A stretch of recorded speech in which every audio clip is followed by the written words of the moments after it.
Yeah. ජීවිතේ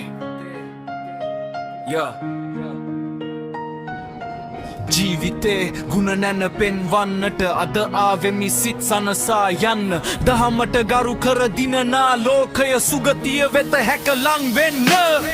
නොමනා මිනිසුන් අතරේ සිටිනා ගුණවත් මිනිසා ඔබ වන්න සාර ධර්ම පිරිහිලා යන මේ ලොව හැකිය ඔබට නිවනට යන්න හුස්ම තියෙනකම් කරනා වැඩ ටික සසරට එක් වෙයි දැනගන්න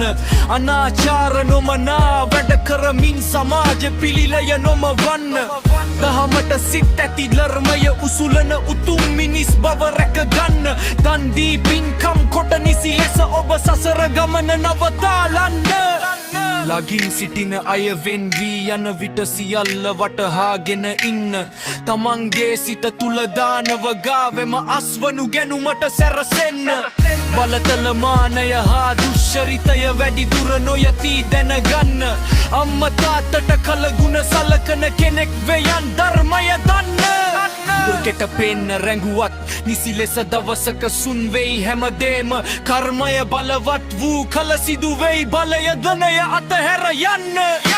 යන එන ගමනෙහි සිත ගත දෙකටම පින් සිතුවිලි වර්ධනය වන්න මැරෙන විට විටදී නැහැ කරුණු අහන්නේ බීගෙන මපුතු නොමග නොයන්නේ කල ගුණ සලකන ඇත් රජෙකුන්සේ මා පුතු මතුවට සක් විටි වන්නේ වදනින් ලොව සනසන රැප් වන්නේ කටුවන ගම්පෙදෙසෙහි මම ඉන්නේ ලෝකය කැරකි දසත දුවර්ම රැපට දිගට එක මිටට වඩන්නේ ලස්සන මතකය ඉතුරු කරන්නේ සත්පුරුෂෙකුන් මතුවට බිහිවන්නේ ලස්සන මල්වල සුවඳ හමන්නේ ජීවිතයම තුන් සරණ වදින්නේ හැකිය ඔබට සසරට සමුදෙන්න සත්‍ය සැබෑ තතු හිත්ගෙන දෙන්න ගමන දුෂ්කරයි යෑමට මිතුර දෙන්නේ නෑ ඔබට කවුරුත් යතුර තිබහක් හැදුනොත් බොමු අපි වතුර නිවන ළඟදී අපි වෙමු දැයි චතුර නිවන ළඟදී අපි වෙමු දැයි චතුර නිවන ළඟදී අපි වෙමු දැයි චතුර